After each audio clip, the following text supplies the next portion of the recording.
Hello everyone and welcome to Love in Everblood.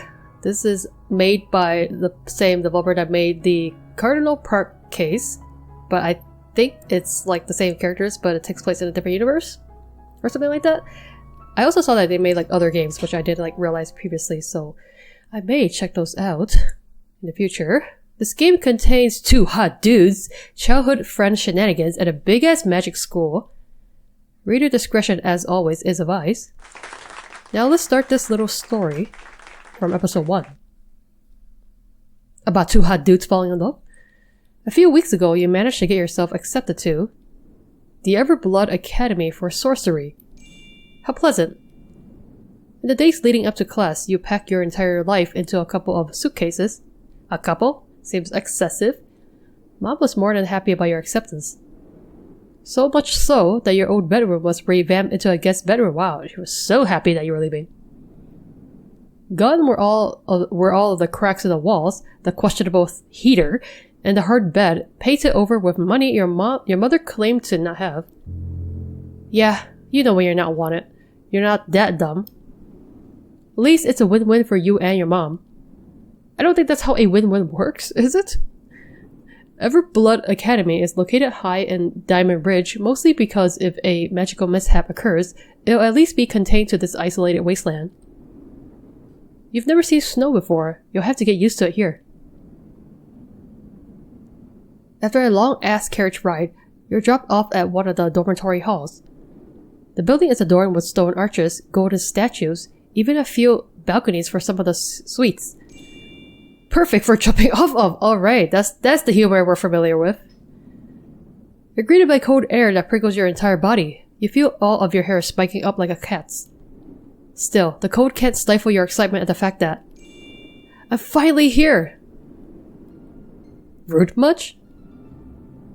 Anyways, aside from that little interruption, you're stupid excited. That's not you! Someone interrupted your internal monologue. Like a puppy when they see their beloved owner. You calm yourself down a bit. Wouldn't want to gush over the gilded statues with a bunch of rich kids around. Why the hell not? For the most part, you don't know rich kids to be the nicest people. Sure, they don't go out of their way to humiliate you, but you can't help but think they look at you like some poor puppy. I mean, that's already a nice rich kid. The mean rich kids are worse. Hell, even the one well-off person you liked was kind of like that. He always seemed to overcompensate for something. I really want to get a good look around here. Wait, so this is you? So who interrupted you then? I'm confused. Sadly, I'm too carriage lagged. Ugh. Well, there's always tomorrow to explore a bit. There's something more you need to do today. You have all of your stuff. You have your schedule. All of that good registration stuff was done before this wondrous day. You lug your luggage up the stairs of the residence hall, grateful for how little you have. Though it would be quite the disservice to call this place a residence hall. It's a whole ass castle, for fuck's sake. Might not be a castle to some of these wealthy kids, but it surely is to you. Thinking about rich people makes you think about that friend you had a few years back. He was probably the closest to wealth you ever gotten to. Even then, the cashmere turtlenecks and wool coats weren't much compared to these massive halls. How'd you get in here? Scholarship? The good old days. Damn, I'm too young to be getting all nostalgic. Haven't seen that guy ever since the move. Wonder how he's doing now. Did he move or did you move? Maybe that's the hot guy you're about to meet. As soon as you reach your room, you flop on the luxurious bed, not even bothering to unpack. You can wait a day or two. As you sleep, the thoughts of your old friend drift to the back of your mind. I feel like they're on your mind all the freaking time. You need a new friend. But it's probably gonna be the same old friend.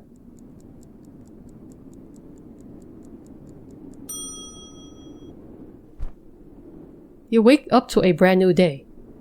At that, your very first day at the academy. Rise and shine. You're gonna have a great day today. You wake the fuck up, practically jump out of bed, throw your flannel on, brush your teeth, shove textbooks into your pockets. How do they fit? Because what prospective mage doesn't shove random shit into their infinite pockets? Oh, I see, it's one of those pockets. I would love to have one. Then you rush the hell out the door. Did you even brush? Did you even wash your face? Even though you're not late.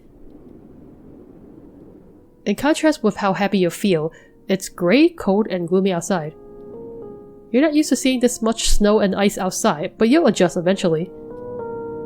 The warmest piece of clothing you have is a flannel jacket. Wow, flannel shirt and flannel jacket, so much flannel. Yeah, that's not gonna do jack shit here, but it's better than going out in a t-shirt and shorts. Wow, I just need to find where my first class is. Where the heck did I put my timetable? Aha, got it. Looks like my first class is... Hexing 201.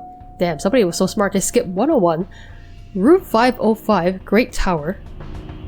You look around and see a massive tower looming in the distance. No way in hell that's not the Great Tower. Maybe they have another Great Tower. You rush over to the massive tower, snowflakes stinging your flushed face. True, you don't need to run. That's why you woke up 2 hours before classes. What is wrong with you? Who is that excited for class, especially early morning? But there's always the chance you get lost, arrive to class late, and make a shitty first impression. Yeah, but 2 hours? Then you're gonna have to do even more to gain the respect of others. You had your time for punking out in high school. Oh, this is not high school, this is college? Now's the time to get serious. Alrighty, I'm here at the... inferior tower? Well, the signs never lie. And here you are, about to wallow in your misery. At least I got my daily run in. Damn, somebody's a little bit too optimistic. Guess that's one way to cope with the time and energy you wasted. Okay, so are you at the right place? Given the fact that the grandiose tower is the so-called inferior tower, you see no reason why the stout tower shouldn't be the great tower. So you run in the direction of the petite tower. There's too many towers. There's too many goddamn towers in this place. As you enter the stout tower, you realize why it's called the Great Tower. What this tower lacks in height, it makes up for in airiness. I don't know if you use the right word. I think you mean eeriness, not airiness. Not a single soul is in here with you. Yeah, maybe it's a tower for ghost students to take. Now, maybe it's because of how early you woke up. Still doesn't make it feel less eerie. At least you're gonna be the first student to class. I do not want to be the first student to class, dude. Back at your old magic school, you were pretty notorious for being a complete mess. Most thought it was because you were some kind of punk, but you really just had no clue what the fuck you were doing. But this is a new start for you, a chance to finally become the electricity mage you've always wanted to be? Are you studying to be a mage electrician? You slow your pace down a bit. Wouldn't want to be caught running in the halls. Why are you such a goody two-shoes, Adrian? After all, that would give out the impression that you're some kind of punk. Not to mention that you look rather silly, tripping on the icy ground. You pause. The clacking of what you think are heels continues. Looks like you're not the only one here. Probably a professor. Come on, Adrian. Make a good first impression on the professor. You're seriously such a, goody two-shoes. You straighten your posture as much as possible, then pull out some books from your pockets. Gotta look as studious as possible. As the footsteps draw closer and closer, you expect the sight of a stern professor. Much to your surprise, however, a tall young man glides by, clad in an all-black ensemble. A dark coat is draped over his shoulders, flowing behind him with its fast pace. He almost doesn't notice you, his cold purple eyes glued to a book. He swerves out of the way like he somehow knows where everything and everyone in the hall is. When he passes, you feel a chill run down your spine, like he's an apparition going through you. The clacks of small heels create an unwavering pulse in the hollow halls. Is it, what's that other character's name? Yo, they always talk about their little heels, their little boots. Slowly, the beat fades out as he walks away. He almost reminds me of... No. That can't be right. What would the odds even be for us to meet again? The spontaneity of it and the man's apathetic look are enough to convince you that you were hallucinating. You haven't had energy potions today. What, energy potions? We don't have food here? Maybe you need a small dose to stop yourself from having visions of pretty dudes? Okay. You slowly make your way to room 505, the man's presence still lingering in your mind. You can't quite put your finger on why you're so fixated on him, because it's your old friend. Yeah, you've seen many pretty guys before, but this one seems to have ensnared you in his gaze. Alright, I'm not gonna begin daydreaming in class about him. I've got better things to do. Like making good first impressions. You sit your ass down in the second row. Too close to the front and the professor's gonna watch you like a hawk. Not to mention that you're gonna isolate yourself from the rest of the class. Too far back and everyone's gonna think you're a bad apple. Or like too far back and you can't see anything and it's hard to concentrate. Yes, you know that this is some bullshit high school logic that should have been left the minute you enter college. But you sometimes wonder if other people are stuck in this high school mindset like you are. You're not about to delve deep into the psyche of teenagers suddenly turning into adults though. I mean, you're probably still like teenagers because you just barely enter college. You'll save that for later. For now, it's time to open up the lovely textbook you had to buy for an arm and leg, Hexing for Dumbasses, Volume 2. You skim through a couple of pages for what you think is a few minutes. Its hold on you is so strong that it probably hacks you the minute you opened it. It's practical as heck for your shitty attention span, but at the same time, it fucks with your time perception. Before you know it, the entire class has trickled into the room. You hear them chattering about random stuff. Stuff about boys, girls, how hot the teacher and assistants is, all that good normal magic college shit. Or magic high school for that matter. No matter how much you tell yourself you're in college, you still feel like you're fresh out of high school, because you are. You are fresh out of high school.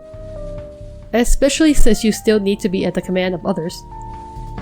You perk up when a booming voice announces, "Good morning, Hexing 201 Section X. I'm Professor Incendio, and I'll be teaching y'all how to use all kinds of hexes. Nasty ones, nice ones, even ones that summon demons. Wow, it's that kind of school, huh?" For some reason, the look of Professor Incendio reminds you of a dad. Not even your dad specifically, just a generic dad. Whatever the hell a generic dad is supposed to be, anyways. You hear students chattering in hushed tones. Like we should summon a demon, ask it to make us hot. Okay, stupid student. Fuck no, Millie, terrible idea. Your loss. Professor Incendio makes note of the chatting students. Placing his wand to his jaw, he announces, "This is so Harry Potter. Settle down, class." Voice enhancements. What lovely things they are. You hear a high-pitched ringing in your ears. But everyone shuts the fuck up. Now, where were we? Oh, right. I want you all to meet your TA. Why is this professor keeps yelling all the goddamn time? Professor Incendio beckons over to a tall young man.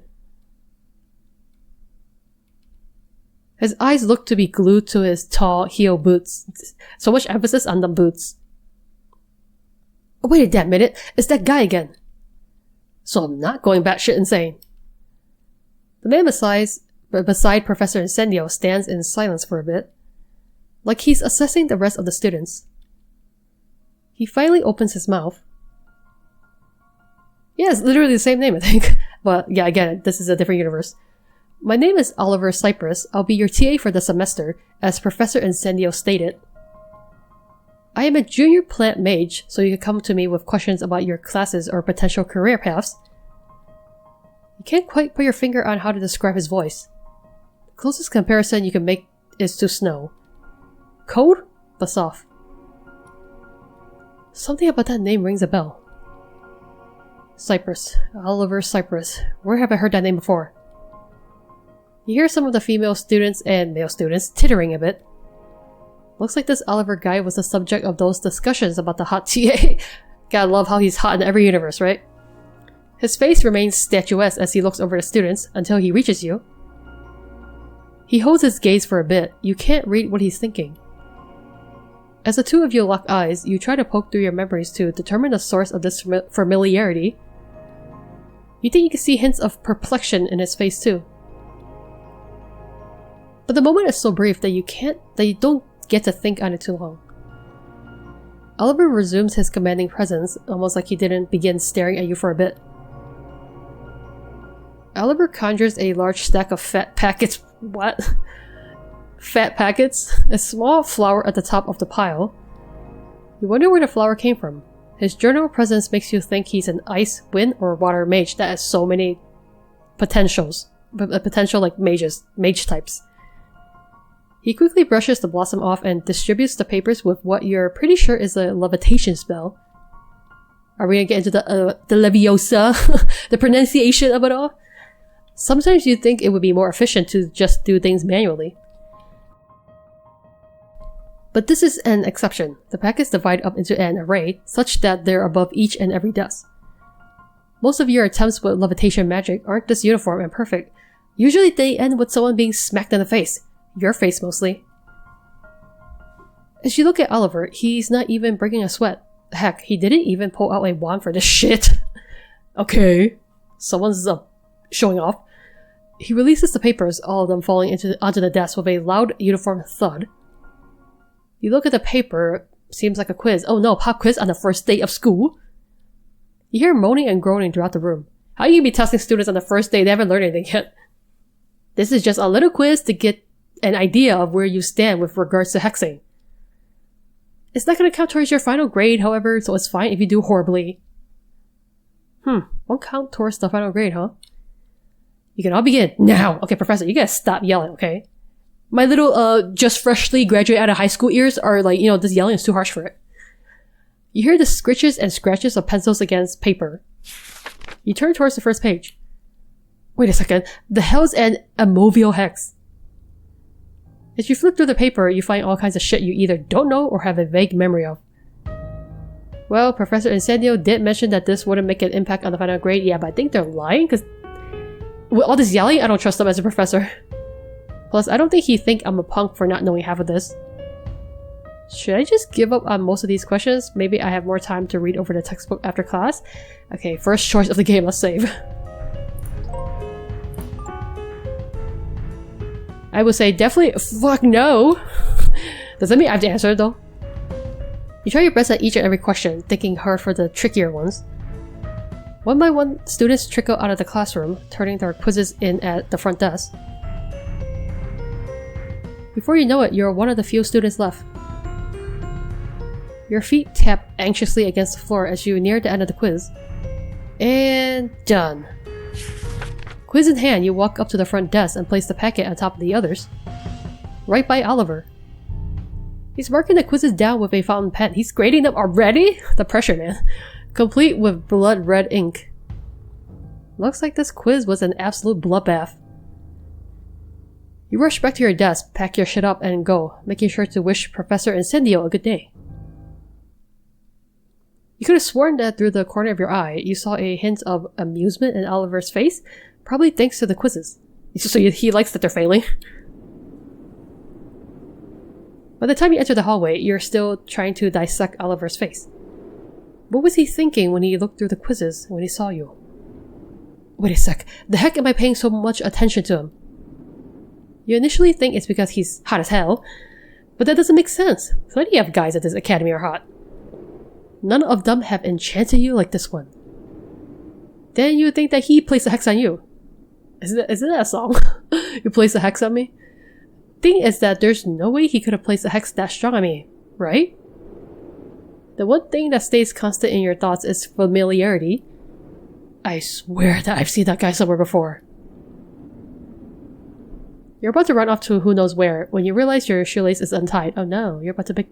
Oh, I thought you were gonna trip. And that would have been so embarrassing. It really is the heels, man. Those boots. Those little booties. Oh shit. I didn't even hear him approach me. Yes, because of the boots. Those boots were made for stalking. Oliver absolutely towers over you. Alright, maybe absolutely. You're on the ground for fuck's sake. Am I in trouble or something? That's the only thing that could explain Oliver's grim expression. No, that's just his resting bitch face.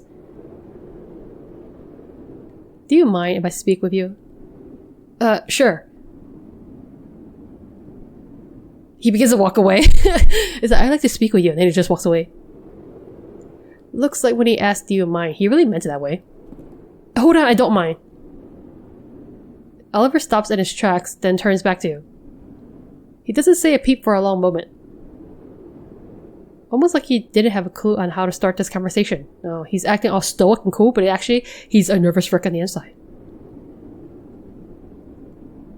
Your name is Adrian Voltes, correct? Yes. Something glimmers in his face. I knew you looked familiar. Sorry if this is coming out of nowhere. Oh no, your nervousness is coming out, Oliver. You gotta act the cool TA, you know? The stutter in his voice feels so different from his voice during class. Sounds like the icicles on his tongue are melting. I was thinking the same thing. You blur out without thinking. You're about to retract it when... It's just that your face, name, mannerisms, they're familiar. Do you guys just have really shitty memory? How can you forget when it's like your childhood friend?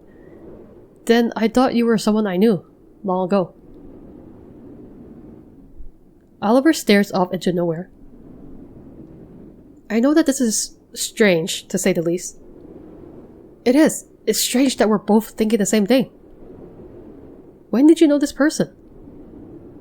5 years ago. It's not that long. Like, really, your memory's bad. You reach back into your memories. Maybe you had a memory hex placed on you. You did have a friend back then. A pretty close one. We knew each other from elementary school. They visit my house almost every single day. We did what children were meant to do, just exist without the weight of age. That friend was whisked away to God knows where by their parent, right? They had a pretty good last day together.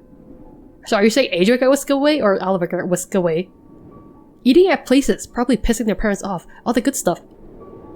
That day, the last day you were in Libretto State. It was the best and worst day of your life. You made the most of it thanks to your friend. Okay, so it seems like Adrian moved. But that was the first day you had ever felt such a crushing dread. Dread that you never see that friend again. Until today. Something clicks in both of your heads as you bounce the memories off of each other. Somehow both of your recollections line up perfectly. It all confirms what you were thinking. I thought I never... You cut each other off. Nice going. Oliver breaks the silence after a few seconds. You go first. I thought I'd never see you again. What are the odds we end up at the same school? I almost didn't recognize you at first. You look so different. The same could be said for you, Adrian. When did you dye your hair? Yeah, why would you dye your hair if you're trying to look like not a punk? Didn't expect you to notice. I did this Prisma hex a few weeks ago. It's a hex? You just do a hex to dye your hair? Mom was pissed for days, but eventually she wanted her hair done too. It suits you. You changed a lot more than I did though. Where'd the glasses go? They never left. They're invisible. He pulls nothing off of his face. Oh my god, hilarious. The useless crap that people use magic for. Like honestly, if magic exists, I wouldn't make my glasses invisible. I would just not need glasses. Like, I feel like if you don't wear glasses, you do not understand the pain of having to wear glasses. He pulls nothing off of his face, only for a pair of round glasses to materialize in his hands. I just learned how to hide them. He puts the glasses back onto his face, reapplying the invisibility hex. Back when the two of you were in high school, Oliver was a scrawny little guy. Not that you were much better. Hold up. How old are you guys? You guys are in college, but you said you last seen him 5 years ago? 5 years ago you were in high school? The timelines are not timelining up, man. Somewhere between the time you moved and right now, puberty hit him like a truck. Are you saying you first met when you were 5 years ago? I don't know, it still doesn't add up. Oliver, do you want to grab some food with me? I know that I could use a bite. Only if I pay. No! And here comes Oliver's overcompensation. Yep, that's Oliver. Same guy you knew at 14. At 14? Hold up. So you're not... Now you're 19? Okay, that kind of adds up. So 19, you're in college. But like... 14, you just started high school. So did you leave when you just started high school? Okay, I don't know. It's kind of weird. Some things really don't change. It is only the polite thing to do, seeing as how I initiated this conversation in the first place. But I suggested we go grab food. And I scared the ever-loving shit out of you. I owe you, therefore I will pay. Hold up, the food here costs money? I thought that was part of the meal plan. Well, I was thinking of going somewhere a bit nicer to eat than the food halls. You think back to how your classmates fawn over him. Yes, most guys would kill for that kind of attention. Maybe even you would. Still, you know that Oliver's never been that type of guy. Besides, wouldn't want this hangout to get ruined by some jerks. Alright, let's get going then. The two of you rush out the stout Great Tower. Why do you have to describe it this way? Just say the Great Tower. The two of you chat on the way to wherever Oliver wanted to eat. You notice that he stays the heck away from large crowds of people, burying his face in a scarf whenever approaching. Well, I feel like if you're trying to blend in, you shouldn't wear all black. Weirdly, all black does kind of stand out. Thankfully for him at least, the heavy snowfall has dissuaded the majority of the school from staying outside for too long. Oliver seems completely unbothered by the cold, even if his face is slightly flushed. While you struggle to walk, he almost levitates above the snow. He leaves shallow footprints behind. Maybe he is. He's using that levitation spell. Oliver, are you sure you're not some kind of ice or wind mage? You're pretty sure that ice and wind mage are common on his mother's side of the family. You know so much about him. So it's not like your predictions are coming from buttfuck nowhere. All these random swears, man. You pick up your pace, hoping to warm up a bit. How was it in Los Pecadores? It was pretty similar to what I remember from Libretto City. Just much, much hotter. Don't think I've ever seen a snow like this. I'd be more concerned if that were the case in Los Pecadores. That would be the result of a rogue ice mage. Unless you were in some region of high altitude. But you live near the coast, right? Yep. Sadly, I don't think I would go swimming here. That would be a horrible idea. I do not know which fraternity did this, but they had some activity involving diving into a frozen river. How do you dive into a frozen river? Most of the people involved wound up in the hospital wing. Yeah, no duh. You're literally just ramming yourself into ice. Everyone was in such terrible shape that a restriction hex was placed on almost all bodies of water on campus. There's so much hexing going on. Why is everything a hex? Sheesh. Here I was thinking the hazings at my old school were bad. Come to think of it, I doubt that the fraternity was doing a hazing ritual. Someone said something about it being normal activity. Didn't you say you're a junior mage? How do you not know about the fraternity's shenanigans? The closest I've ever gotten to a fraternity was the Honor Society. Ah, I see. I might join a fraternity if I'm sure my classes won't be too hard. When you do, just tell me if they ever violate school policies. Why, are you like the hall monitor? Can't snitch on the Brotherhood! You're smart enough to know when you're in danger though, right? Fuck yeah! So, when you are initiated, you'll run away if they make you eat a frog? What's wrong with eating frogs? So much, dude. Some of them are poisonous? You're taken back to that time when Oliver's father made dinner. All you remember was tasty, scrumptious frog legs! Would you be fine with living frogs?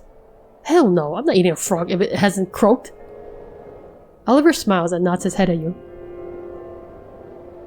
Then the two of you continue walking. And walking. And walking through the deep snow. So... this is a long walk, guys. Isn't there better transportation? We've been walking for how long now? We're almost there. Where are we going? Somewhere. Oh no, he's taking me to a secondary location where he's gonna murderize me.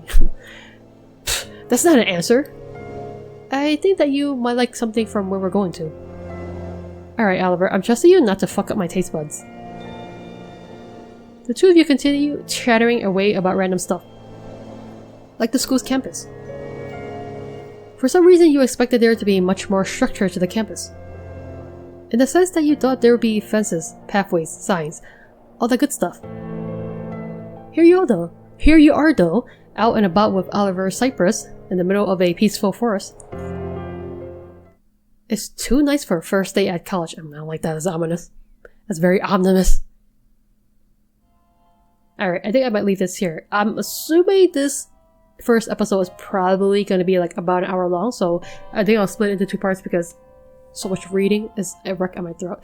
But anyway, I kind of like the other setting more. I guess I'm just not super into like magical academy settings because they love to be like, oh, spells and hexes, and I guess I'm just not into that stuff as much. But I don't know, I'll keep reading and see where the story takes us. It's probably gonna be like about them rekindling their friendship, and then the probably crushes, and then I don't know, because I think this is only episode 1. I don't know how many episodes there will be, but it'll probably just be like, you know, their academy, school life, and about their friendship rekindling into probably something more. But let's leave this first episode of episode 1 here for now, and we'll pick it up in the next one. So thank you guys so much for watching this, and I'll see you in the next video.